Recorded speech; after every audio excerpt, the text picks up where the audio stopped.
Quiero aprovechar esta oportunidad para reiterarles una invitación especial. Esta actividad forma parte de las actividades previas a la 16ª Conferencia Interamericana de Educación Matemática 2023, que como ya es de público conocimiento, se realizará en la ciudad de Lima, Perú, específicamente en esta universidad, la Universidad de Lima, del 31 de julio al 4 de agosto. Precisamente, esta actividad queremos aprovecharla para reiterarle la invitación para que puedan inscribirse y participar activamente en este magno evento. Sin duda, y que no les quepe eso, tenemos la experiencia de haber organizado la RELME en el año 2017. Estamos desplegando nuestros mayores esfuerzos de organización con la finalidad de lograr con éxito los objetivos propuestos en este evento. Y en este sentido también, tanto el Comité Internacional, liderado por Ángel Ruiz, Eduardo Mancera y Patrick Scott, como el Comité Organizador Local, conformado por docentes de la Universidad de Lima, acá presentes, por ejemplo, tenemos a Julio Ramos, Ronald Quesada, y detrás de todos ellos todo un gran equipo que estamos dando lo mejor de nosotros para poder estar atentos a los más mínimos detalles y apoyarlos en el proceso de inscripción. Y desde ya le decimos que estaremos felices de recibirlos y de acogerlos con la cordialidad que nos caracteriza en el Perú, en Lima y en particular en la Universidad de Lima. Muchas gracias por participar en este evento. Nuevamente mi agradecimiento a los expositores y también a las profesoras Irene Núñez y Sheila Kendrón, que nos van a apoyar con la traducción del portugués al español. Adelante, Marco. Muchas gracias. Muchas gracias, Fernando. Tenemos 231 participantes. Nuevamente se nota el interés en esta exposición, esos temas que están calando tanto en nosotros, sobre todo como educadores, ¿no? ¿Qué se nos viene? Vamos a tener una primera exposición, les cuento, unos 25, 30 minutos. Esa exposición va a ser liderada por Renato Pires dos Santos. De ahí, inmediatamente sigue la exposición Agustinho Serrano. Y terminando la exposición de ambos, vamos a tener un espacio de preguntas y respuestas. Igual, por favor, pueden ir escribiendo sus preguntas, ahí donde está el Q y A. Y recuerden además que pueden cambiar el idioma. Pueden cambiar, hay una opción, búsquenla por ahí, donde pueden colocarle idioma español. Estamos dando esa opción. La de Lima se ha encargado de darles esa opción para no tener ningún problema con el idioma. Entonces, ¿estamos listos? ¿Empezamos? No hay ruido, ¿no? Falta el... Voy a presentar, por favor, a Renato Pires dos Santos, doctor en física con postdoctorado en aplicaciones de inteligencia artificial en física por la Universidad de Karlsruhe, Alemania, y por el Research Institute for Symbolic Computation en Austria. Ha sido profesor asistente en el Instituto Piaget en Portugal y ha participado como revisor de las revistas Artificial Intelligence Review, International Journal of Physical Sciences, Journal of Virtual World Research and Currency and Computation, Practice and Experience, Financial Innovation and Advanced Theory and Simulations. ¡Wow! Actualmente es viceeditor del Acta Ciencia de la Universidad Luretana de Brasil y profesor adjunto e investigador en aplicaciones de inteligencia artificial para el aprendizaje STEM en la misma institución brasilera. Vamos a darle un fuerte aplauso, por más que no se vaya a escuchar. Hay que dárselo para que arranque con fuerza nuestro querido profesor Renato. Adelante, por favor, Renato. Muito obrigado pela essa entusiástica apresentação. Então, eu vou começar a partilhar minha tela, enquanto isso já vou falando alguma coisa para aqui. Bom, antes de mais nada, é um prazer muito grande estar aqui com vocês. Agradeço muito ao convite do professor Roland. É um prazer estar aqui falando de um assunto que, para mim, gosto muito, que é a inteligência artificial. E eu preparei essa apresentação na sequência do Agostinho, nós combinamos isso, porque é um assunto que se fala muito, inteligência artificial, as pessoas com medo de perder emprego, etc. Como é que isso vai substituir o professor? E eu acho que está se falando muito e se sabendo pouco do que se trata. Então, eu quis fazer uma coisa bem introdutória para explicar o que é tudo isso, para as pessoas, a partir desse entendimento, poderem julgar melhor o que é exagero, o que é possibilidade, etc. Então, começo falando por aí, que antes de tudo, podem ficar tranquilos. O ChatGPT é bastante ruim em matemática, pelo menos por enquanto, né? O futuro deve evoluir, é uma brincadeira. Mas, enfim, eu vou distinguir ao longo do tempo essas coisas todas, o que é inteligência artificial, o que é machine learning, o que é deep learning, o que é inteligência artificial generativa e, especificamente, o ChatGPT. Então, começo dizendo que a inteligência artificial não é uma coisa nova, de agora, não apareceu em 2022. É uma coisa que começou lá pelos anos 60. E o foco dessa área de pesquisa de conhecimento, inteligência artificial, é simplesmente construir sistemas que se comportassem como se fossem inteligentes. Ou seja, desde o começo se desistiu da ideia de discutir o que é inteligência, se a inteligência pode ser aprendida, se ela pode ser construída, essas questões todas foram abandonadas, e a ideia é construir sistemas que funcionam como se fossem inteligentes. Então, essa é a proposta da inteligência artificial. E no começo, lá nos anos 60, ela era muito restrita a especialistas. Era uma coisa de pessoal avançado, de institutos de pesquisa. E tinham que usar linguagens de programação bastante específicas, Lisp e tantas outras que surgiram naquela época, para resolver esses problemas e fazer construir seus sistemas, ok? Quando eu me interessei pela primeira vez por inteligência artificial, isso lá na década de 70, eu estava começando a universidade, naquela época o objetivo da inteligência artificial era investigar como é que essa inteligência funciona programando jogos. A ideia era tentar entender como é que funciona o raciocínio do ser humano para jogar um jogo e tentar implementar isso numa máquina. Então, jogos como a gente chama no Brasil de jogo da velha, vocês chamam de três em raia, e o jogo de xadrez. Já na década de 80, já evoluíram para sistemas que realizavam cálculos algébricos, não apenas numéricos, mas usando realmente cálculos de álgebra. E surgiram sistemas como o Reduce, Maple e tantos outros.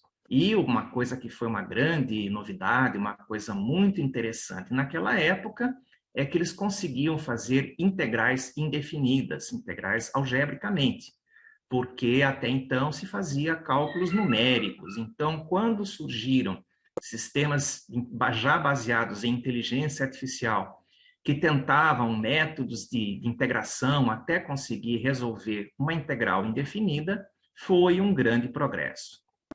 Na década de 90, quando eu comecei realmente a fazer meu pós-doc em inteligência artificial, o que se tentava fazer eram os chamados sistemas especialistas. Já logo se notou que criar uma inteligência artificial geral, que pudesse fazer tudo, era uma meta muito ambiciosa naquela época. Ainda hoje é. Então, vocês imaginem, 30 anos atrás, com muito menos recurso científico e tecnológico.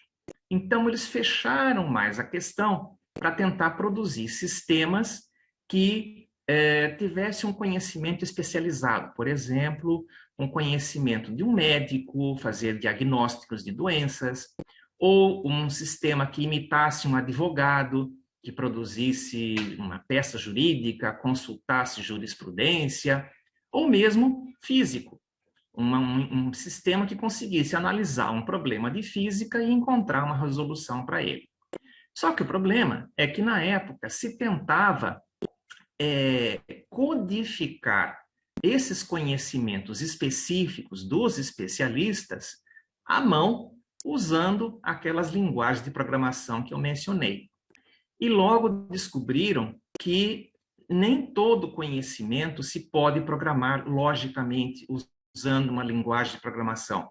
Então, que recorreram a técnicas diferentes como, por exemplo, a machine learning, aprendizagem de máquina, em que a máquina aprende o conhecimento em vez dela ser ensinada, programada pelo computador, e a deep learning, que é uma coisa mais específica dentro da deep learning. Então, já vimos aqui 3 níveis de inteligência. A inteligência artificial como um todo, que abrange esses sistemas todos que eu mencionei para trás, machine learning, que é uma coisa mais específica, eu já vou falar, e deep learning, que é ainda mais específica dentro de machine learning. Então, por exemplo, para explicar o que é o deep learning, eu vou começar por uma coisa mais simples. Todos vocês devem conhecer o método dos mínimos quadrados. Aqui no gráfico ao lado, eu tenho um conjunto de pontos e eu tento aproximar esses pontos por um modelo matemático. No primeiro gráfico, eu aproximei por uma reta, então tenho ali a equação da reta, onde vocês observam que eu tenho 2 variáveis, a independente x e a dependente y, e esse modelo está tentando ajustar os dados com 2 parâmetros, A e B. Vocês conhecem que depois tem toda uma técnica que se calcula esses coeficientes de forma que eles aproximem o melhor possível, que eles ajustem esse modelo o melhor possível aos dados que eu tenho. Essa é a base da coisa. É claro que quanto mais sofisticado o modelo, mais variáveis, mais parâmetros eu tenho. Então, por exemplo, na figura ao lado, não só eu tenho mais parâmetros, como eu tenho termos não lineares. Então, você pode ter modelos mais sofisticados que envolvam termos não lineares, multiplicando as variáveis, potências delas, o que seja. Então, quanto mais sofisticado o modelo, mais parâmetros de ajuste você tem. E o objetivo é sempre ajustar esses parâmetros para que o ajuste do modelo aos dados seja o melhor possível. Só para vocês terem uma ideia, o ChatGPT que se fala tanto atualmente, não tem 3 nem 1000, tem 175 bilhões de parâmetros. Eu disse bilhões, portanto, é um modelo bastante sofisticado. E não vai parar por aí, já se fala em modelos com trilhões de parâmetros. Mas avancemos. Essa ideia do ajuste de um modelo aos dados é a base do chamado machine learning. Você fornece um modelo para o sistema, um modelo matemático, e a máquina, a partir dos dados que você tem, geralmente são milhões de dados, ela tenta ajustar esse modelo o melhor possível àquele modelo que foi fornecido. Então, é importante ter isso em conta. Na machine learning, você fornece o modelo para o sistema e ele faz o ajuste. Passando para um exemplo prático de comparação, o xadrez, o jogo de xadrez. Na programação clássica, você teria que programar, na linguagem de programação, todas aquelas combinações possíveis de lances de um jogo de xadrez. Acontece que esse número é absurdamente gigantesco. É 10 elevado a 120 combinações. Ou seja, até por uma questão de memória física do computador, não é possível de maneira nenhuma você programar isso usando aquelas cláusulas de programação convencional, if, then, else. Não é possível.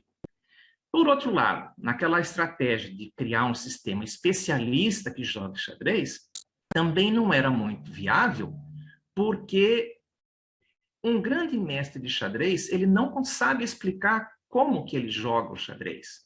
É claro, existem técnicas básicas, todo mundo já ouviu falar do Gambito da Dama, aquele filme que passou um tempo atrás, a abertura André Reis, enfim, existem muitas técnicas básicas. Mas um grande mestre de xadrez vai muito além disso. E essa capacidade que o grande mestre tem, nem ele mesmo sabe explicar como é que ele visualiza o jogo e decide a jogada. E, portanto, é impossível de programar isso. Então, o pessoal partiu para essa técnica do Deep Learning, que é uma espécie de aprender fazendo. No começo, era uma técnica de aprendizagem de máquina, criar um modelo que levava em conta várias variáveis no jogo. Por exemplo, a vantagem de ocupação de espaço, a vantagem das peças, a ocupação do tabuleiro, etc. e depois o programa ficava rodando infinitas partidas de xadrez, ajustando os pesos daquele modelo. Isso é o que se chama de treinamento. Da mesma forma, todo mundo aqui já viu muitos cães e gatos na vida, mas se eu pedisse para algum de vocês me explicar exatamente qual é a diferença, como é que você consegue distinguir um cão de um gato, certamente teria diferença. Eu, de tanto ver cães e gatos na minha vida, eu tenho um modelo mental dessa diferença, do que é um cão, do que é um gato. Mas eu não sei explicar. Ambos têm 4 patas, ambos têm pelo, ambos têm focinho, ambos têm bigodes, ambos têm cauda. Claro, um deles ronrona e o outro late. Mas olhando apenas para fotos, isso pode ser mais complicado. Então, isso é o que se chama de opacidade do modelo. Ou seja, existe um modelo que funciona bem, mas a gente não sabe explicar esse modelo em palavras, ou mesmo usando lógica formal. E daí vêm as pessoas e querem que o Deep Learning, ou o ChatGPT, seja transparente no seu modelo. Se eu não sei explicar o meu modelo de cães e gatos, como é que o Deep Learning, com 175 bilhões de parâmetros no seu modelo, como é que ele vai conseguir explicar aquele modelo? É impossível. Então, esquece essa história. A transparência do modelo não é uma questão. E como é que funciona o Deep Learning, então? A estrutura básica do sistema é baseada em camadas, que a gente chama de layers. São camadas, um sistema é uma rede de nós, arrumados em camadas, cada um desses nós fazendo uma aprendizagem de máquina, ou seja, fazendo ajustes dos dados que são fornecidos a um certo modelo. Só que os nós seguintes, das camadas seguintes, eles pegam o modelo da camada anterior, ou melhor, os modelos gerados pelos vários nós da camada anterior, recombinam, produzindo um modelo novo, mais complexo, mais sofisticado. E assim, camada a camada, até chegar no modelo final, que permite classificar, por exemplo, nesse exemplo da figura, classificar fotos de animais entre cães e gatos. Mais interessante é que isso daí funciona sem que a gente dê qualquer informação extra para o sistema. Simplesmente damos os dados e dizemos, esta é a foto de um cão, esta é a foto de um gato, esta é de um cão, esta é de um gato. E ele cria o seu próprio modelo. O sistema aprende a reconhecer um cão e um gato. No caso de reconhecimento facial, que é uma coisa que também se usa muito atualmente, são fornecidas muitas fotos, milhões de fotos de pessoas, e não se diz mais nada. O sistema, então, trabalha com variáveis. As variáveis são simplesmente, ele pega cada um dos pixels da foto, das milhões de fotos, e produz 4 números para cada pixel. Os tons de vermelho, de verde, azul e de luminância, de brilho, de cada uma das fotos, de cada um dos pixels de cada uma das fotos. Isso gera matrizes gigantescas. E é a partir delas que ele vai trabalhar e procurar padrões. Basicamente, o Deep Learning funciona procurando padrões.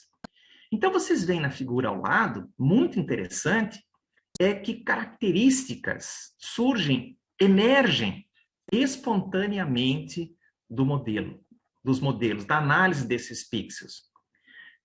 Esse fenômeno da emergência é muito característico do Deep Learning. As coisas emergem, surgem naturalmente. Não são coisas que são ensinadas por um especialista ou programadas por um programador. Elas emergem da construção do modelo. Então, vocês podem ver na figura ao lado, que interessante, o que foi fornecido como dados são simplesmente fotos de pessoas, rostos, mas rostos em posições diferentes, de homens, de mulheres, de africanos, de asiáticos, enfim, todo tipo de gente. E o sistema vai detetando, vai construindo, vai interpretando e encontrando padrões. Então, por exemplo, vocês podem ver ali embaixo que nas primeiras camadas o sistema começa a detetar o que seriam bordas entre claros e escuros. Ele começa a identificar regiões de separação entre claros e escuros. Numa camada posterior, ele começa a reunir essas bordas e detectar estruturas. Ele identifica padrões e estruturas que aparecem em todas as fotos. Por exemplo, olhos, narizes, queixos, bocas. E você vê que numa camada posterior, ele já começa a reconhecer rostos inteiros. Até que no final, ele vai saber comparar uma foto dada com todas as fotos do arquivo e identificar que pessoa é aquela, mesmo que a foto seja muito diferente, esteja numa posição diferente, numa questão de iluminação diferente, ou às vezes até com máscara. Então, é assim que funciona. Agora, o mais interessante é assim, neste caso em particular, é muito fácil a gente olhar para as camadas interiores e entender o que são essas características que emergiram na construção do modelo, essas features. Só que para outros tipos de problema, a gente pode não entender o que são essas características. A evolução do modelo identificou certos padrões, mas a gente pode não entender o que esses padrões representam. E um exemplo bem simples, vou falar daqui a pouco, é com relação à matemática. Então, inteligência artificial, deep learning, inteligência artificial, aprendizagem de máquina, deep learning. Vamos falar agora sobre uma outra aplicação do deep learning, que é os chamados modelos de linguagem natural. Também se está falando muito hoje, mas agora talvez fique mais claro o que é um modelo de linguagem natural. É simplesmente um modelo matemático que trabalha com linguagens naturais. Português, espanhol, inglês, alemão, russo, klingon, o que seja, tá? Basicamente, o que acontece é que, da mesma maneira que nos modelos de reconhecimento facial você fornece milhões, bilhões de fotos para o sistema, no caso do modelo de linguagem natural, você fornece bilhões de textos. Podem ser artigos de revista, artigos de jornal, artigos da Wikipédia, papers científicos, enfim, uma quantidade gigantesca de textos. Simplesmente fornece os textos. E o sistema, por um processo aquele análogo da análise que nós fizemos, ele vai enxergando padrões entre as palavras, ou seja, que depois de uma certa palavra, frequentemente surge uma certa outra palavra. Então, ele vai começando a entender a gramática, o vocabulário, a construção de frases da língua dos textos que foram fornecidos para ele. E ele consegue, então, calcular essas probabilidades e vai começar a ser capaz de gerar textos. Isso daí é uma coisa mais moderna, é a chamada inteligência artificial generativa, que o professor Agostinho vai desenvolver em mais detalhe. Não vou me aprofundar aqui, porque já o meu tempo já não falta muito, ok? Esses dados, a gente pode pensar que eles ficam configurados num sistema arbitrário de coordenadas, num espaço arbitrário de configurações, em que as palavras, os pontos desse espaço representam as palavras que estavam lá nos dados de origem, nos textos de origem. E foram, então, calculadas as probabilidades de, após uma certa palavra, seguir uma certa outra.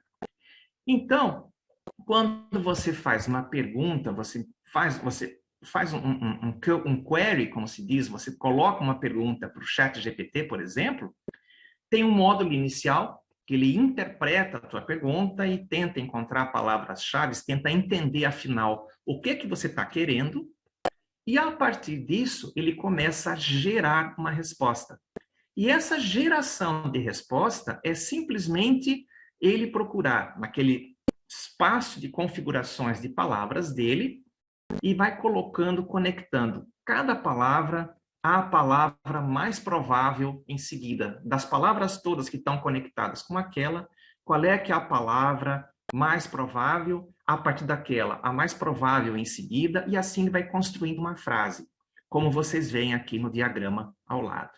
É assim que ele funciona, construindo respostas, gerando respostas em linguagem natural, palavra por palavra.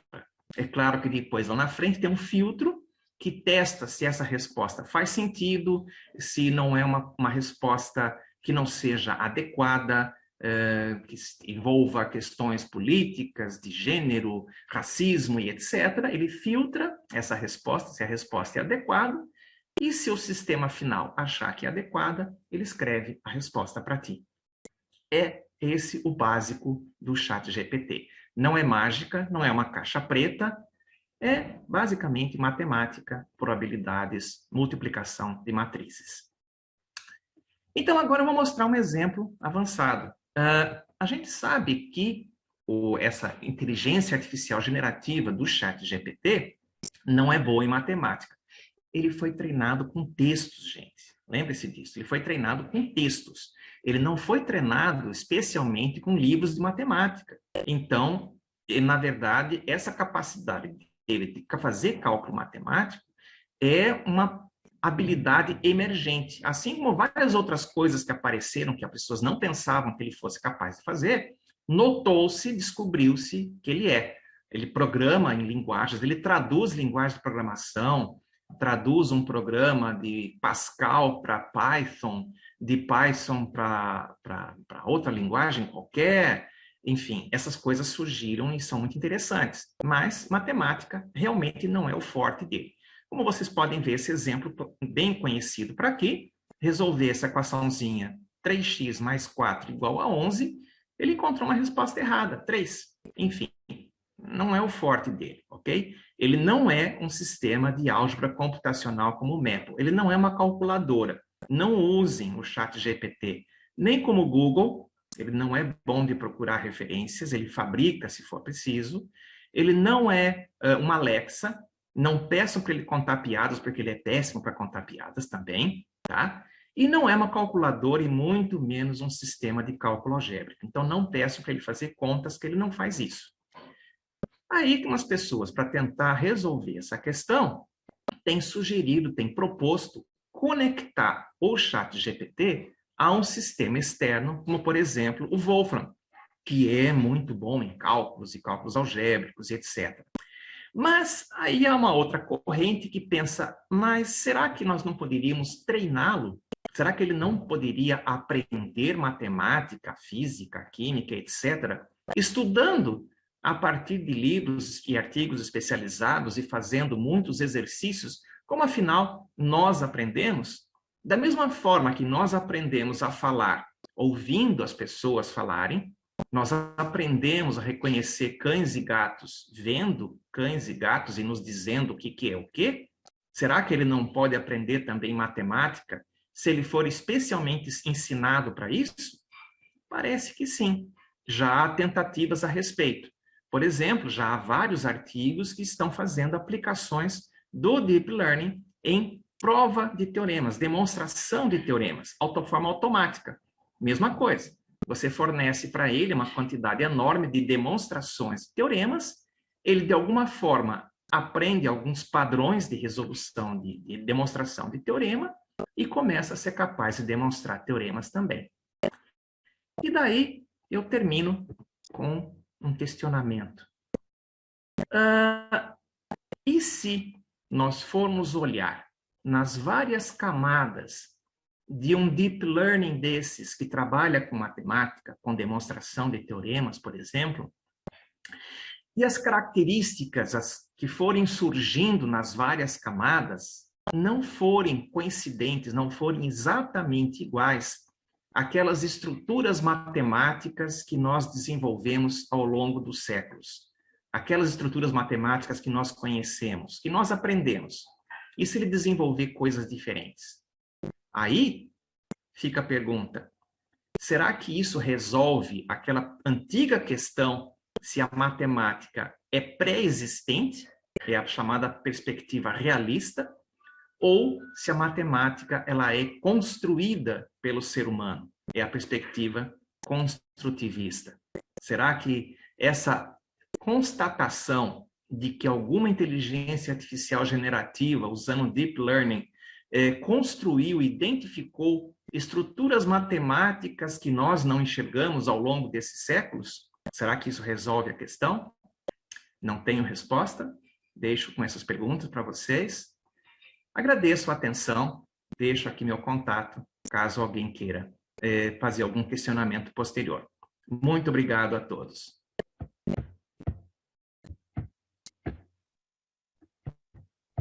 Muchas gracias a ti, Renato. ¿Se me llega a escuchar? Muchas gracias a ti, Renato. Verdaderamente nos dejaste sin una respuesta, como para darle una revisada. Recuerden, por favor, ahí ha dejado Renato su mail de contacto, por si tienen alguna duda, profesores. Además, recuerden que pueden ir poniendo sus respuestas, que vamos a responder hoy día mismo, su pregunta, perdón, que vamos a responder hoy día mismo, ahí en la sección de Q y A. Y además recuerden, si están sufriendo un poco con el idioma, que pueden buscar dentro del Zoom, hay un mundito y pueden cambiar el idioma a español si así lo necesitan. Bueno, segunda parte de la exposición, ahora se termina esta segunda parte y vamos a responder algunas preguntas que seguramente están teniendo ustedes. Ahora le toca el turno a Agustinho Serrano. Le dije Agustinho y casi me mata. Agostinho, me dijo. Agostinho Serrano, licenciado en física por la Universidad Federal de Pernambuco, en Brasil, y doctor en física por la Universidad de Sao Paulo, en Brasil, por supuesto. Ha sido coordinador del programa de formación docente PIVIT en física, ha colaborado con la Observa Science in Society de Italia y es miembro de la Asociación Europea de Investigación en Educación en Ciencias, ENESERA. Desde hace más de 10 años ha publicado más de 60 trabajos en revistas científicas nacionales e internacionales.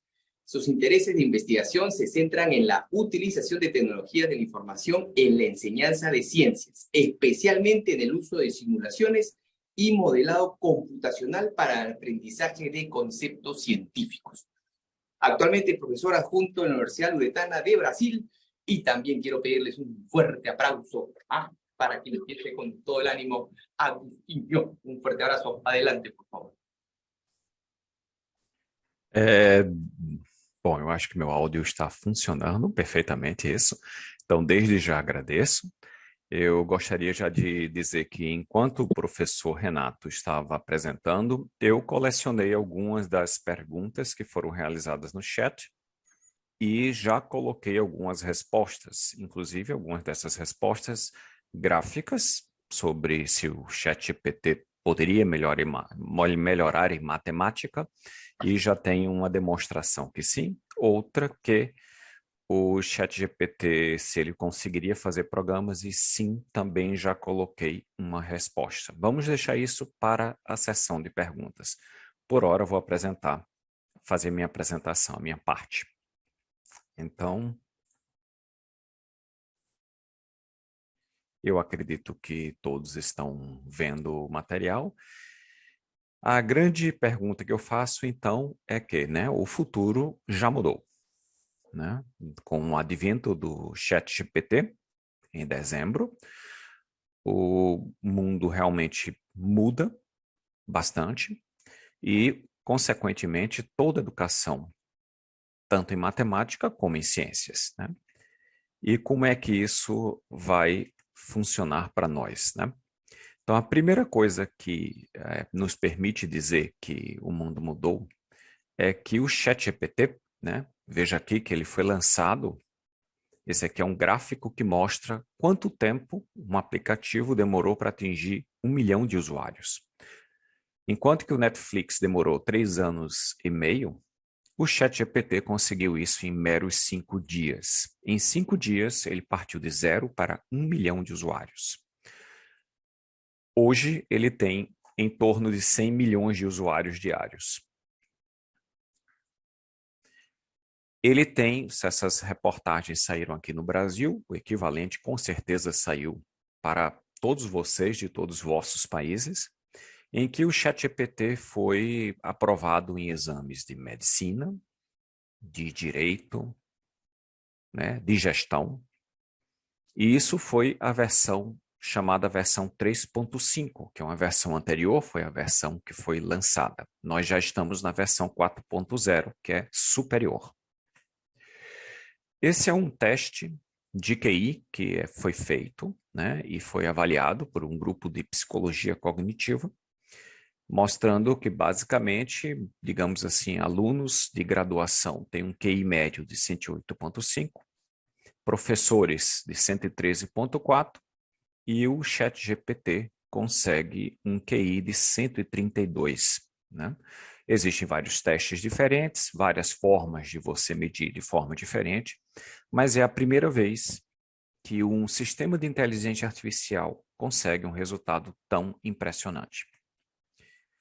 O professor Renato começou explicando como funcionam as redes neurais. De uma forma bem simples, eu vou puxar a partir disso, nós combinamos a apresentação, e vou imediatamente mudar para como funciona o ChatGPT. Uma rede neural é apenas uma tentativa, né? Foi feita, inclusive, idealizada por físicos, de você tentar imitar o comportamento de um neurônio, diferentemente de como o professor Renato explicou, que eram os modelos anteriores de inteligência artificial, de colocar um neurônio artificial. Esse neurônio artificial, assim como os neurônios biológicos, os nossos, eles se conectam uns com os outros, tá? Eles são muito simplificados, muito mais simples do que os neurônios no nosso cérebro, tá? E como funciona o ChatGPT? O ChatGPT funciona muito semelhante à função de autocompletar que o Google tem. Se você entra no Chrome, né, e coloca qualquer coisa, como por exemplo, eu coloquei aqui, ó, se eu colocar uma no meu Google, eu sou uma pessoa que gosto, por exemplo, de assistir séries. Então ele tenta colocar filmes e séries como autossugestão, de autocompletar. Aí eu coloco a palavra coisa, uma coisa. Aí ele tenta colocar e completar, e já começa a colocar coisas que eu não reconheço. No Brasil, esta música é uma coisa nova, fez muito sucesso, eu não conhecia. Aí eu continuo colocando uma coisa boa, ele continua tentando adivinhar o que eu quero digitar. Esse processo que o Google faz é baseado na interação de milhões de pessoas no mundo, digitando no Google, busca, e o Google vai levantando aqueles tópicos que as pessoas estão procurando com maior frequência.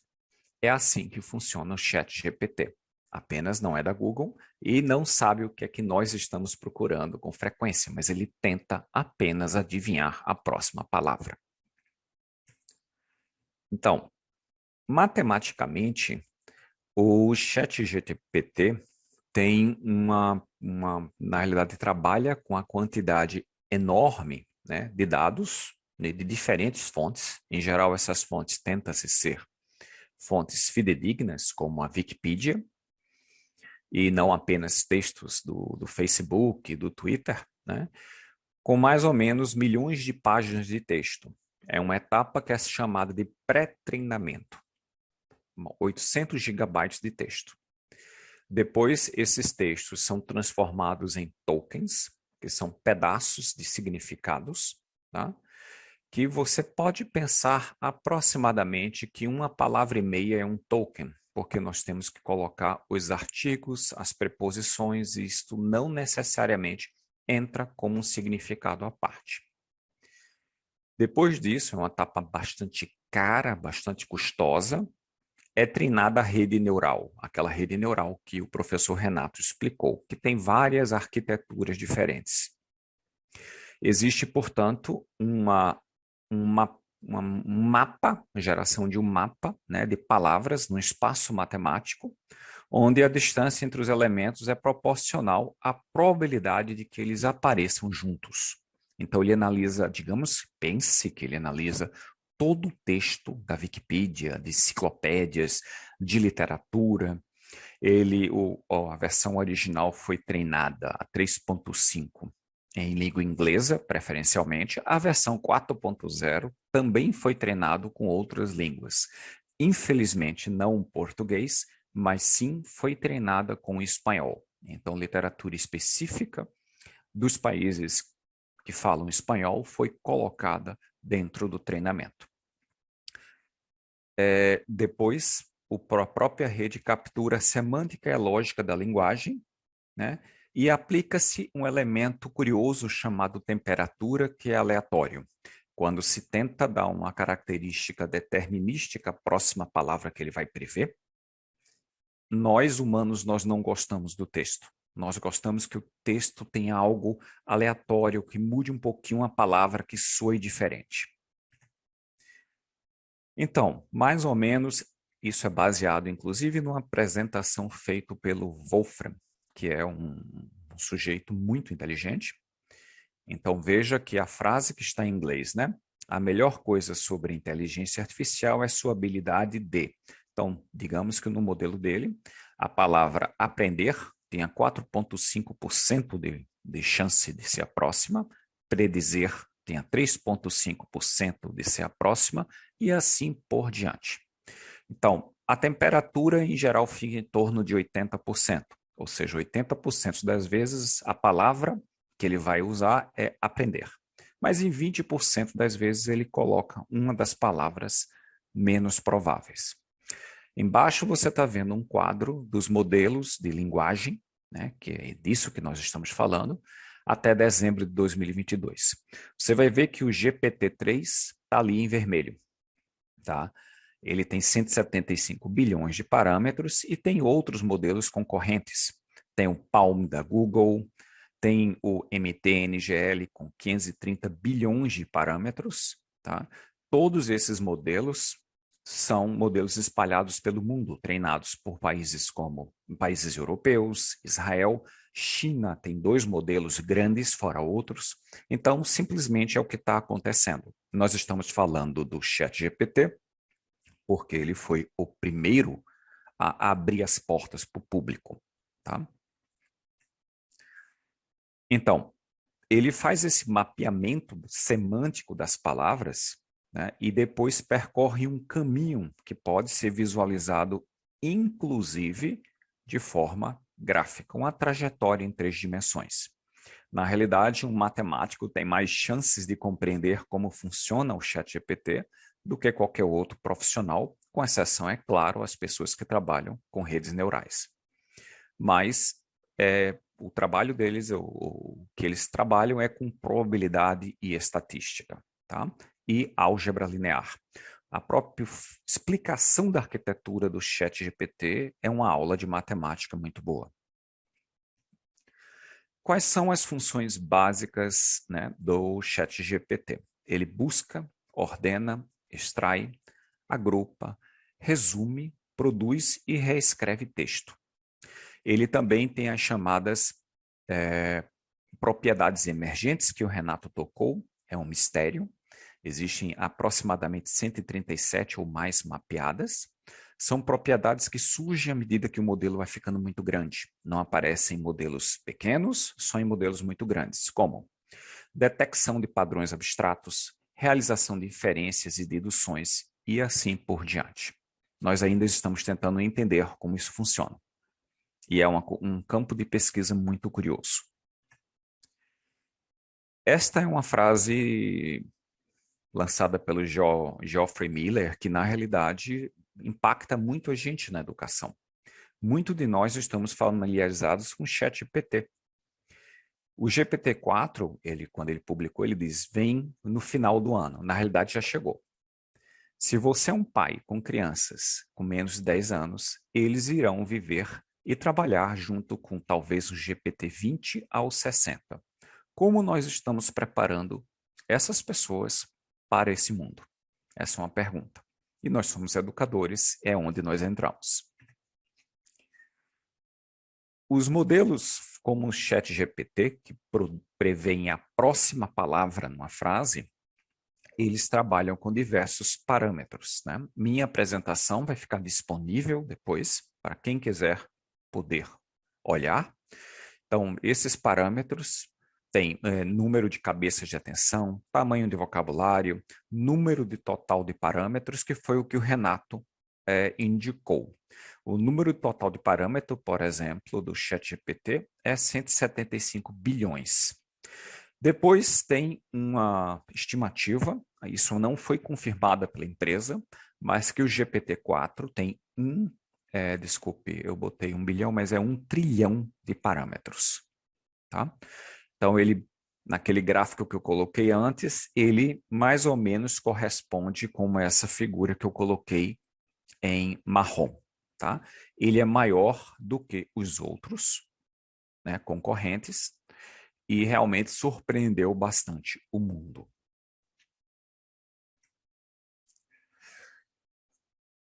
Qual foi o salto científico que levou à existência desses modelos? Na realidade, o salto científico do GPT-3 foi esse artigo, né?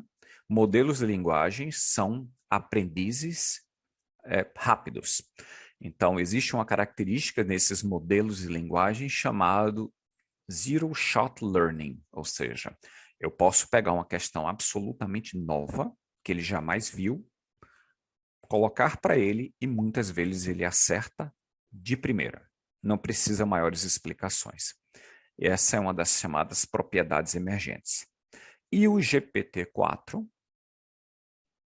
pode ter sido inspirado neste artigo daqui, que foi lançado pela Google, lançado em 2023, mas já se conhecia antes, que a linguagem não é tudo o que você precisa, alinhando percepção com modelos de linguagem. E aí vem algumas novidades do GPT-4, que é a versão que nós temos.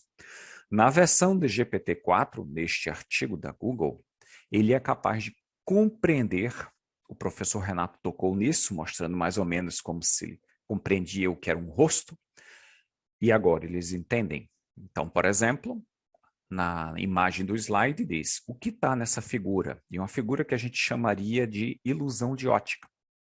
Parece um pato. E a pessoa responde, né, dá o feedback, não é um pato. Se não for um pato, o que seria? E ele diz, parece então ser um coelho. Por quê? Porque tem orelhas de coelho. Veja a foto do gatinho. A pergunta é, explique por que essa foto é engraçada. E a resposta do modelo é que o gato está usando uma máscara que dá a ele um sorriso de gato. Então veja que não apenas ele entende o conteúdo gráfico da imagem, como ele pode até fazer inferências emocionais, inferências sobre humor. Essa tecnologia já existe no modelo GPT-4, que foi lançado, só não está disponível para o grande público. Tá? E esses são os resultados do GPT-4. Veja que espanhol está listado como uma das linguagens que ele entende. Ele entende com uma exatidão de 84%, muito próxima do inglês. Tá? Então, foi um bom treinamento que a empresa fez no espanhol, e veja que português não está listado ali. Em termos de exame, o GPT-4, o GPT 3.5, que é o que a gente conhece pelo ChatGPT, ele passa nos exames. Vamos resumir. Já a versão 4, ele arrebenta. Ele se dá muito bem. Ele passa entre os melhores. Com a exceção, os resultados que ele tem pior desempenho vão para física e matemática. Tá? Por isso que o professor Renato disse aquilo. Tá? Veja que foi fornecido a ele essa questão, que é uma questão de condução de calor em física, que envolve uma lei que depois o estudante deve fazer uma integração. Foi colocada a questão dessa forma, tem uma parte gráfica que deve ser interpretada e ele conseguiu interpretar e resolver a questão. Tá? Então, nós estamos agora com um patamar superior que ainda não está disponível para o grande público. O ChatGPT também tem outra característica, e isso implica por que ele foi lançado às pressas, e foi.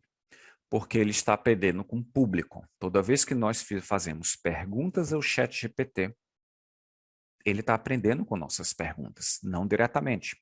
Nossa sessão é apagada. Mas tudo que é escrito, os próprios engenheiros da empresa podem reabsorver e colocar na programação. Nessa pergunta que um estudante meu fez, diz, né, a mãe de Maria teve 5 filhas. Seus nomes são Lalá, Lelé, Lili e Loló. Qual o nome da 5ª filha? É uma pegadinha, como nós chamamos no Brasil.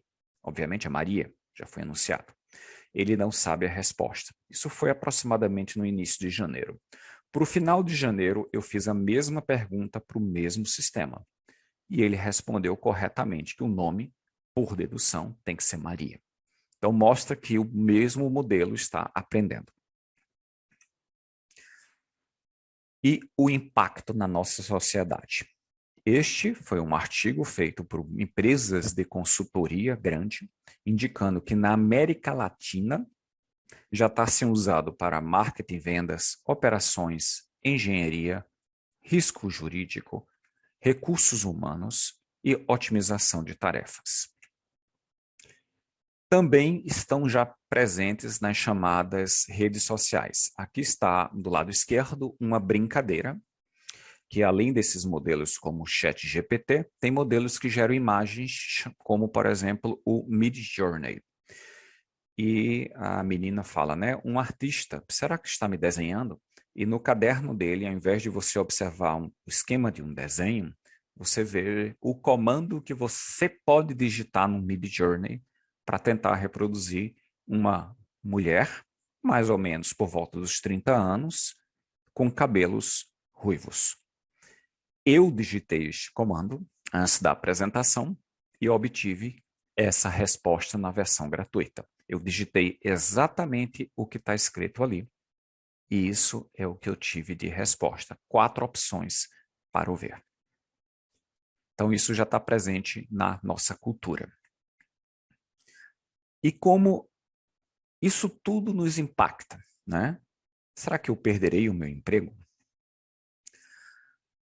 A cidade de Nova York, uma reflexão, demorou 10 anos para mudar completamente de gás à eletricidade, depois que Edison inventou a lâmpada. Já existem artigos indicando que um programador, tem uma pergunta se ele pode escrever programas, pode, escreve muito bem. Um programador com o ChatGPT pode escrever um programa na metade do tempo que um programador sem ChatGPT consegue escrever. E qualquer profissão que trabalhe com textos, e nós, né, mesmo eu sendo físico e vocês matemáticos, nós trabalhamos também com texto. Nós podemos aumentar nossa produtividade de 30% a 50%. Então, o impacto dele na produtividade é muito grande. Um artigo de 7 de março de 2023 fala que, estima que, por modelos, professores de idiomas e humanidades, sociólogos, estudos culturais, psicólogos serão uma das profissões mais impactadas pelo ChatGPT. Então, a docência e a educação está, sim, justamente no rol das profissões que serão mais impactadas, com todos os serviços que estão aqui listados também. Então, uma pergunta: como poderia utilizar na educação matemática? Então, uma sugestão, na minha opinião, é a aprendizagem ativa, né? Então, por meio da aprendizagem ativa, nós fomentamos o estudante, né, a ele tomar controle do seu próprio processo de aprendizagem, tentando resolver problemas, formular perguntas, né, e compartilhar ideias com seus companheiros, né? Isso promove o desenvolvimento de habilidades cognitivas e também a aplicação prática. Também uma sugestão que eu daria, né, para discussão é a gente usar o ChatGPT no modelo de sala de aula invertida, né?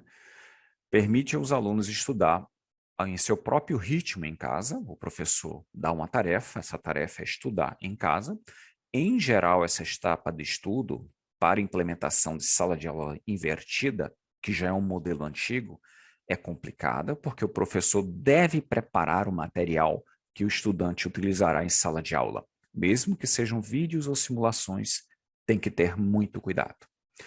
Com o ChatGPT, o professor pode simplesmente indicar que o aluno use o ChatGPT no seu celular ou no computador.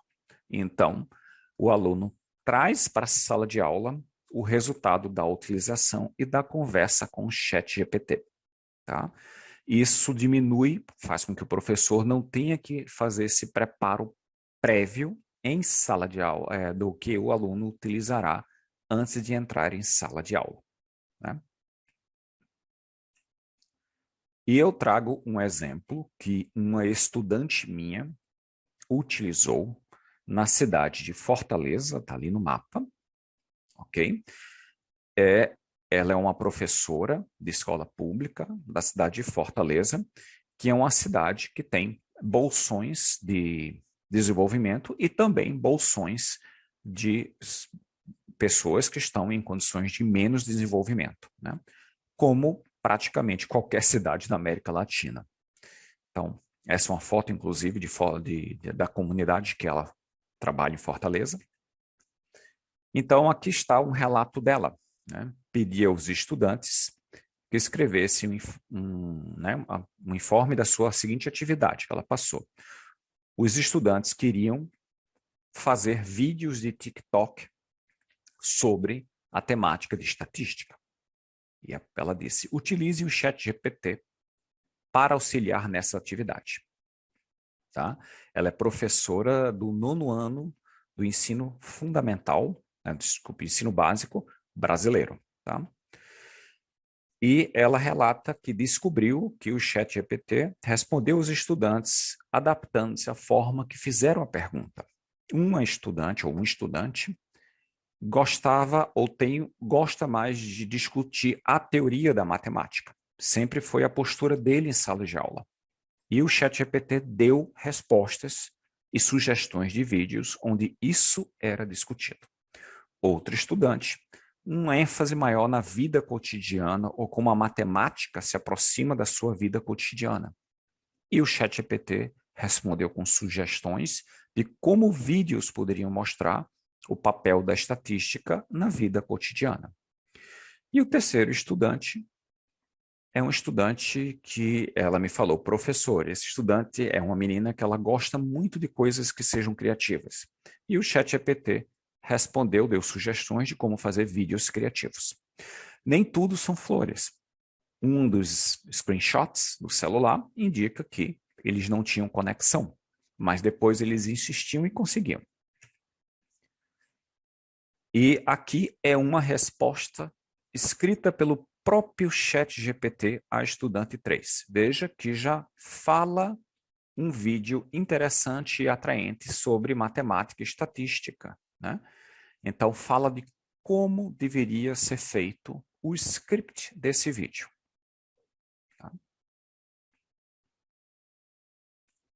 Aqui está o relato de um dos estudantes, em que eu resumi o relato e o estudante diz que já utilizava o ChatGPT. Estamos falando de um estudante de escola pública de uma cidade brasileira, da região do Nordeste, de onde eu vim, e o estudante já conhecia e já estava utilizando.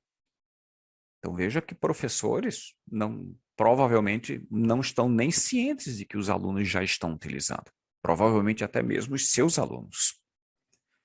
Então, ele diz que começou utilizando para que contasse piadas ou uma história, e pede também para escrever uma redação, resolver perguntas de matemática, que tem pontos negativos. Ele acha curioso de como é fácil enganar o robô e fazer com que ele acredite que uma coisa está errada, porque ele tem um algoritmo que ele tenta concordar contigo, tá? Tem situações de respostas incompletas e o estudante gosta muito de utilizar e utiliza com frequência, principalmente para ter ideias e despertar sua criatividade.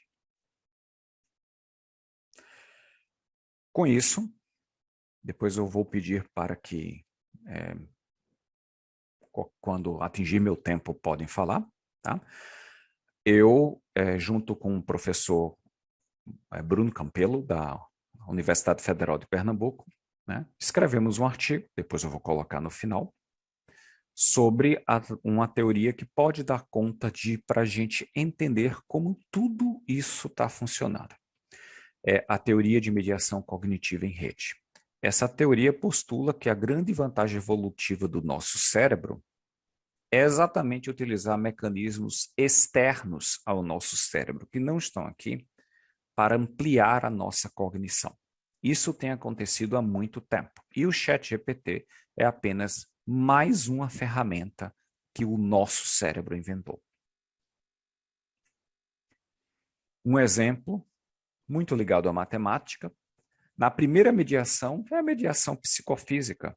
Nós utilizamos objetos para associar esses objetos, por exemplo, a gado, e não perdeu de conta o número de reses no nosso rebanho. Isso depois, como nós sabemos, foi internalizado e criado e formalizado como sistemas numéricos pela mente humana. Depois nós temos a chamada mediação social, e na mediação social, que é o que, em essência, está acontecendo aqui, nós aprendemos com os outros. Então, isso acontece no mundo animal, não só dos seres humanos. Veja que, por exemplo, a gente vê isso nos vídeos da National Geographic.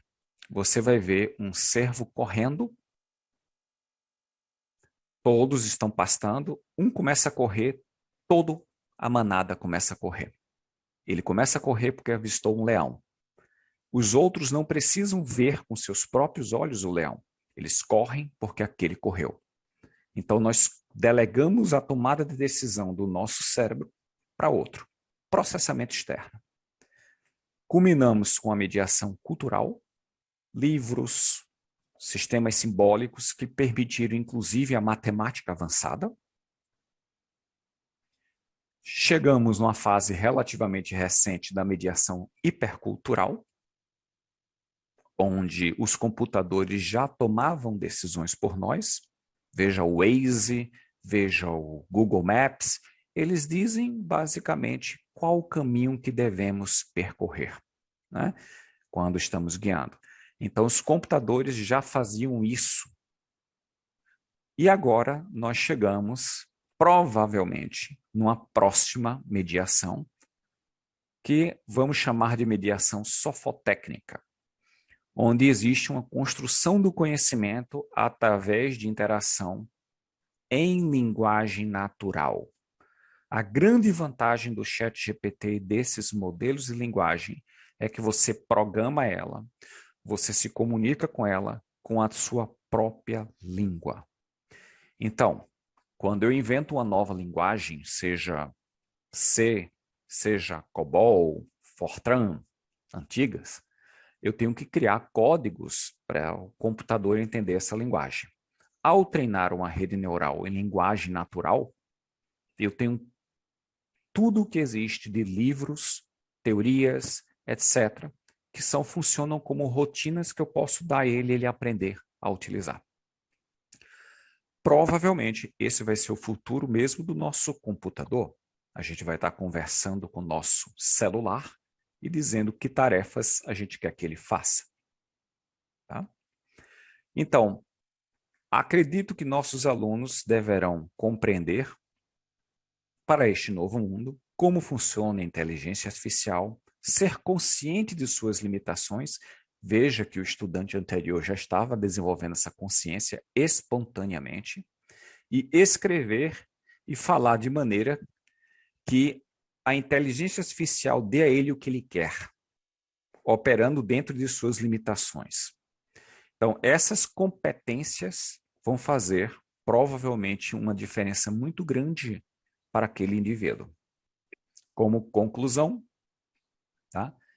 Tanto para matemática como para física e química, esses modelos são limitados e cometem muitos erros, né? Qualquer um pode testar. Quer um teste? Abra o ChatGPT, coloque 2 números inteiros grandes.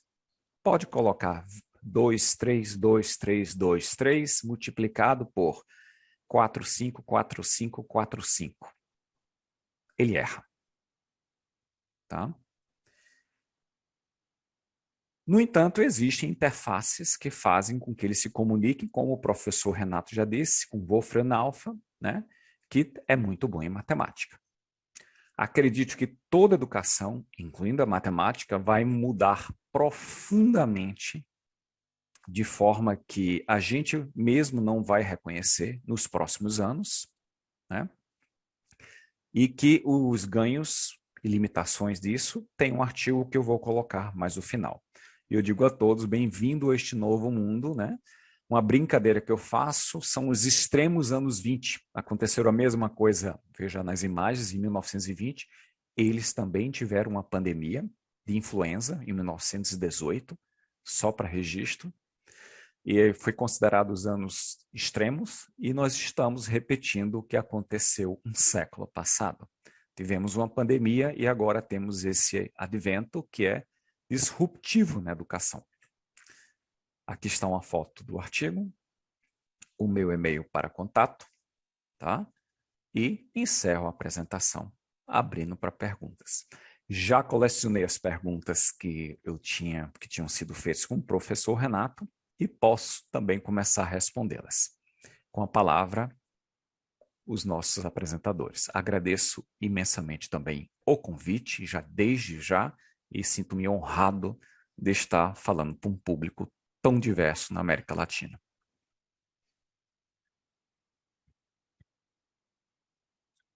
Muchísimas gracias, Agostinho. Impresionante la información que nos han traído. Estoy seguro que este video, que lo vamos a colgar en YouTube, va a continuar activo, ¿no? Porque hay muchas preguntas que han resuelto, pero que han generado más preguntas, inclusive, de la información que nos han entregado el día de hoy. Hemos estado seleccionando algunas preguntas. Agostinho, por favor, me indica si es que ya las has respondido, ¿no? Que tú has estado respondiendo, has aprovechado el tiempo. Posso sim, se o professor Renato me permitir, eu vou começar dividindo uma tela num documento Word que eu comecei a fazer, tá?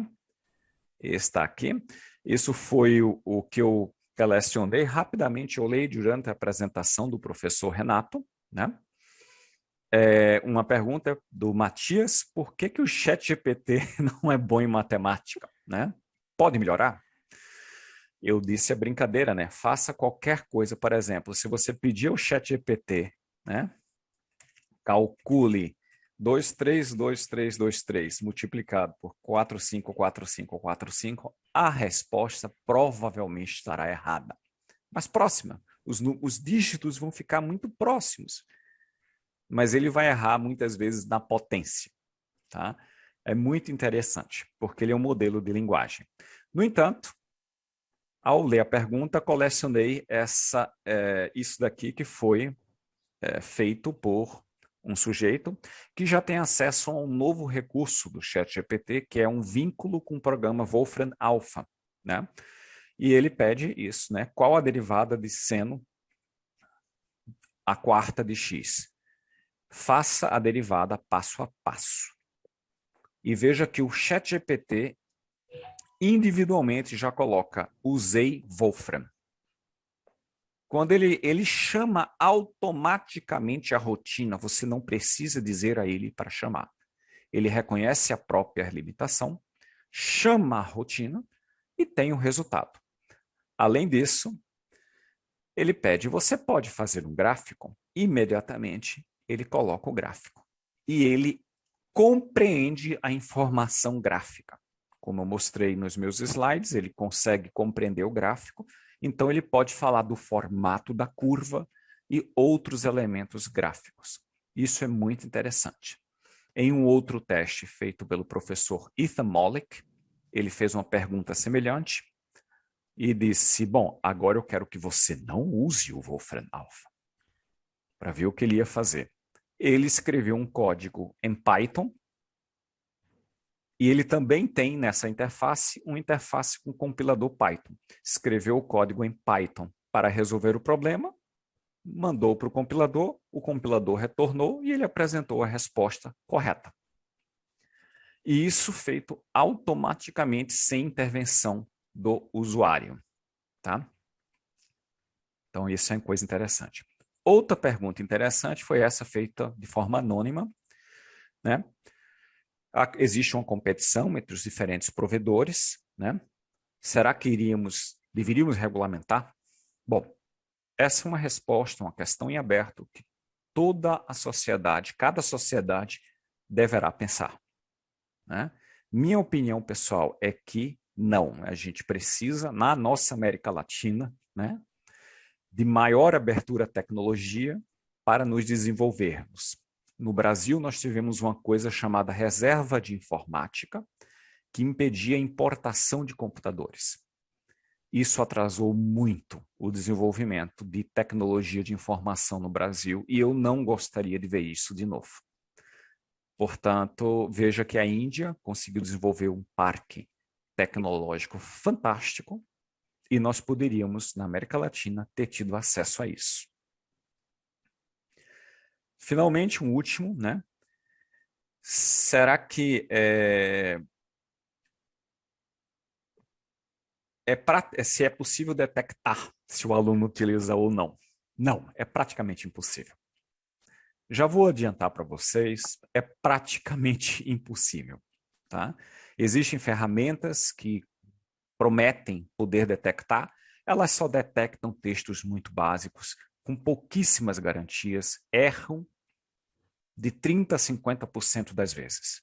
Você não vai poder utilizar isso para reprovar um aluno, se é esta margem de erro. E a última pergunta que eu coletei do Ed: posso pedir ao ChatGPT criar um programa utilizando uma linguagem de programação? E a resposta é sim. Eu vou mostrar o próprio ChatGPT respondendo a isso.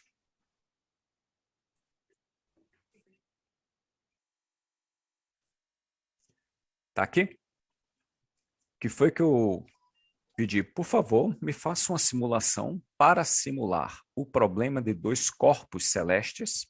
É um termo até físico. Lembre que se eu estiver diante de um programador, vou ter que explicar o que é isso. Mas para o ChatGPT eu não preciso. E pedi em HTML. E ele simplesmente começa a criar. Eu já fiz esse teste uma vez, já rodei. Foi muito simples para mim, eu não conheço de programação. Salvei como um arquivo HTML, dei 2 cliques e eu tive uma simulação de dois corpos celestes. Ele é um excelente programador. O que ele erra em matemática, ele acerta em programação. Tá? Essa é até uma estratégia muito inteligente que a empresa fez. Porque uma vez que ele acerta em programação, permite aos seus próprios programadores acelerarem o desenvolvimento de novas versões e ganharem da concorrência. E aqui eu acho que eram as perguntas que eu colecionei até agora.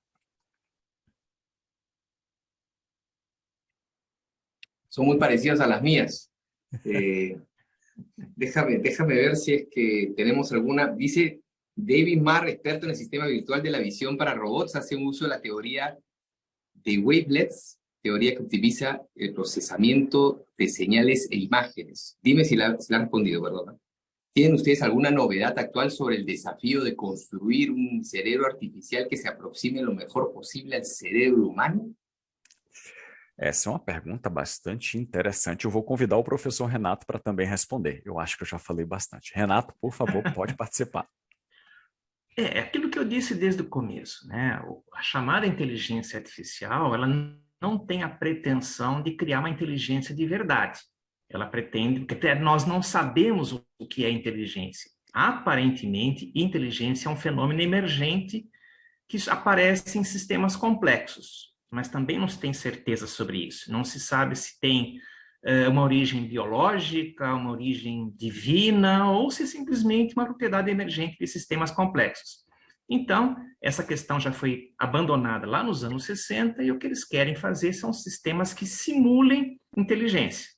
Agora, se você me pergunta se a gente conseguirá, em curto prazo, criar um sistema que simule a capacidade do cérebro humano, olha, há um ano atrás eu diria que estava longe.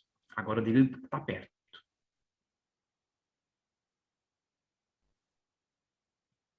Eu vou complementar a ¿Y ustedes resposta. sienten escalofríos al decirlo o están tranquilos?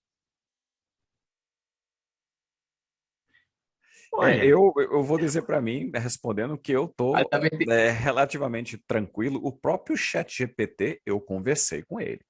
E ele me alertou o seguinte: lembre-se que um neurônio artificial é muito mais simples que um neurônio natural. Ele disse: é possível se fazer uma analogia entre os 175 bilhões de parâmetros do ChatGPT-3 e conexões entre neurônios. E as conexões entre os neurônios do cérebro são infinitamente, chegando em 1000 vezes maiores do que essa. Então, muito provavelmente, estamos muito longe disso, muito longe mesmo, porque tudo isso demanda um poder computacional enorme. O ChatGPT-4 é lento. E ele é mais ou menos 4 vezes maior do que o 3. Se você quer uma coisa 1000 vezes maior, vai ser uma carroça. Nós não temos computador para isso, mesmo que fosse possível. Ainda, né? No entanto, pode ser que nós tenhamos sistemas bastante inteligentes para nos auxiliar em tarefas. Isso eu acredito que está muito próximo. Ah, bueno. Yo pienso Hay otra que pregunta aquí que dicen, ¿qué piensan de la competencia que ya surgió y que será aún más dura entre los distintos proveedores de apps de inteligencia artificial? Se habla de regular legalmente este campo de la tecnología. ¿Se debería regular en el campo de la educación? Eu penso que o professor Agostinho já respondeu essa pergunta. Eu já coloquei. Eu diria que, para mim, eu defendo a não regulamentação para nosso continente. Nós precisamos deixar isso. Não adianta, os estudantes já estão utilizando. Tá? Então, a partir daqui, é melhor a gente se acostumar, trabalhar com ele. E o professor Renato tem até uma ideia muito interessante do ponto de vista pedagógico, que ele pode explicar, e que é de trabalhar com, fazer com, pensar com, e eu acredito que é a nossa melhor estratégia. Quem sabe essas crianças vão fazer um excelente proveito dessa ferramenta e trazer muitos benefícios às comunidades delas. Exatamente. A minha visão é que essa máquina, a teoria que eu me baseio diz que são objetos de pensar com. Ou seja, a máquina não te ensina, você não ensina a máquina. Você aprende, você pensa com ela. Ela te leva a uma reflexão sobre o teu próprio conhecimento. Então, no momento que você dialoga com a máquina, você toma conhecimento das falhas que você tem, das dúvidas que você tem, a máquina identifica essas dúvidas, te faz pensar de novo sobre elas e você interage com ela num diálogo interativo que provoca uma realimentação positiva que aprofunda o teu conhecimento. Era essa a ideia que o professor Agostinho levantou agora há pouco na proposta pedagógica dele. Ou seja, se utilizarmos bem essa inteligência artificial, seja ChatGPT ou qualquer outra, nessa perspectiva, você vai ter um progresso de aprendizado muito grande e muito rápido, que especialmente estimula o protagonismo e a autonomia do estudante, que é uma coisa muito boa. Nosso modelo educacional até hoje é um modelo educacional passivo. Se nós aproveitarmos essa tendência e implementarmos um aprendizado realmente ativo, nossa, isso vai disparar muito.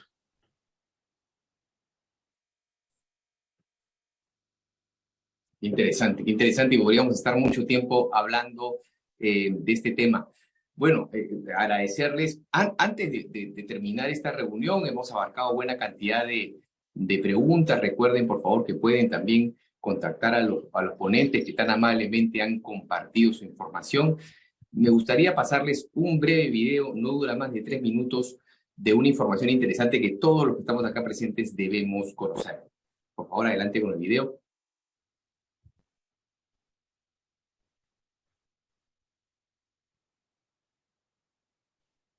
Les invitamos a la 16ª Conferencia Interamericana de Educación Matemática, que se celebrará en la Universidad de Lima del 30 de julio al 4 de agosto del 2023. Este evento que se realiza cada 4 años, contará con más de 50 expertos internacionales en la educación matemática. Acompáñenos.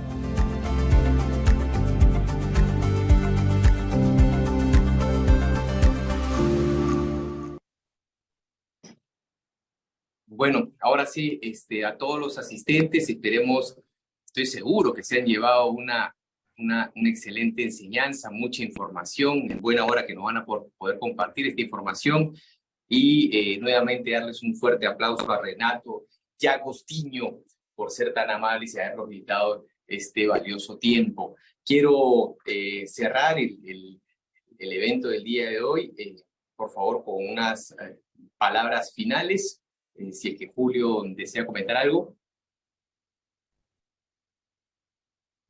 Sí, gracias, Marco. Luego le voy a pasar la palabra a Fernando. Sí, solo nuevamente agradecer a los participantes. Realmente hemos tenido un grupo muy importante de muchos países que mencioné al inicio del webinar, ¿no? Les agradezco por eso. Y reitero la invitación para la CIAEN. Fernando comentó al inicio que somos un grupo de profesores que estamos muy comprometidos con este evento y seguimos adelante. Comprometo a los profesores que están presentes en este momento, en la Universidad de Lima también, para seguir sumando esfuerzos y sacar adelante este gran evento que vuelve al Perú después de un número bastante grande de años. Casi 50 años, llega a Perú nuevamente la 16 CIAEN. Paso con Fernando para que nos diga las palabras finales y cierre del webinar. Gracias, Julio. Nuevamente mi agradecimiento desde la Universidad de Lima a los expositores Renato y Agostinho, realmente 2 expositores de lujo, y a Marco Loré de Mola por este apoyo. Me da gusto verte, Marco, y estoy seguro que te vamos a tener presente los días que tendremos en el evento en la 16ª CIAEN. Por supuesto. Sin duda, este evento será también quizás un escenario ideal para seguir discutiendo, conversando en torno a la inteligencia artificial aplicado a la educación y en particular a la educación matemática. Sin duda, la inteligencia artificial marca y está marcando ya un hito en el desarrollo de toda de la ciencia, de la tecnología. Creo que todo el quehacer, inclusive cotidiano, tiene que ver hoy en día con la inteligencia artificial. Por ende, les esperamos en la 16ª CIAEN, aquí en la Universidad de Lima. Estaremos muy contentos de recibirlos, de acogerlos, y hasta el próximo evento, que tenemos a fin de mes una mesa redonda también con temas muy interesantes. Muchas gracias a todos por su participación. Gracias, Marco. No, a usted, muchísimas gracias. Ya lo vemos. Muy bien, gracias. Nos preguntan por el chat si la CIAEN va a ser virtual. No, la CIAEN es 100% presencial. Así que los esperamos a todos. Estamos en pleno proceso de inscripción. Para que coman rico. ¿Ah? ¿Qué pasa? Para que... Por supuesto que sí. Rico. Muchísimas gracias a todos por participar y compartan esta información que es tan valiosa. Correcto. Nos preguntan también si el material de los expositores se puede difundir a los participantes, ¿no? No sé qué me dicen los expositores, si es posible o no es posible, ¿no? Sin problemas. Ah, excelente. Entonces claro. lo vamos a hacer llegar por correo, vamos a hacer llegar a los participantes, ¿no? Sobre el material que están solicitando. Perfeito. ¿Y los expositores vendrán a Lima por el CIAEN? Não creio. Temos que ver. Eu estou com a participação que eu vou apresentar sobre o ChatGPT, inclusive no próximo Ezera, mas eu com certeza tenho muita vontade de ir para Lima. Talvez não no calendário do Congresso, mas com certeza tenho muita vontade. A América Latina é um continente fascinante e espero que consigamos nos desenvolver todos unidos. Nós só dependemos de nós mesmos. Ok, pero en todo caso, en cualquier momento, las puertas están abiertas para recibirlos acá en la Universidad de Lima. Obrigado. Agradeço muito o convite e com certeza vamos fazer isso. Excelente. Y de paso, probamos acá un buen lomo saltado. Y el cevichiño, Marco. Un cevichiño. No, y además han colocado el evento a la hora de almuerzo. O sea que me imagino que todos Uy, estamos, pero se lo así, mueven. acá en Perú sí.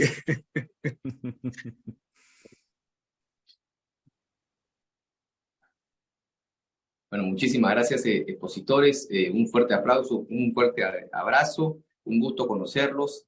Y por supuesto, a todos, Fernando, Miguel, gracias por la oportunidad. Yo me voy retirando. Gracias, Un Marco. abrazo. A ver si Un abrazo quedamos a un día todos. para encontrarnos por acá. Gracias, Um Marco. abraço a todos Marco. e tenham uma excelente semana. Gracias, todos. Agostinho. Gracias, Renato. Nos vemos. Nos vemos en julio, de todas maneras, si no es antes. Correcto. Ahí le estamos conversando. Y gracias a Irene, ¿no? Tremenda chamba has hecho. Gracias, Irene. Sí, muchas gracias. Irene, Sheila, gracias por ayudarnos en la traducción. Catherine, María Claudia, gracias por toda la organización también. Ya nos vemos. Muchísimas gracias. Ok. Chao.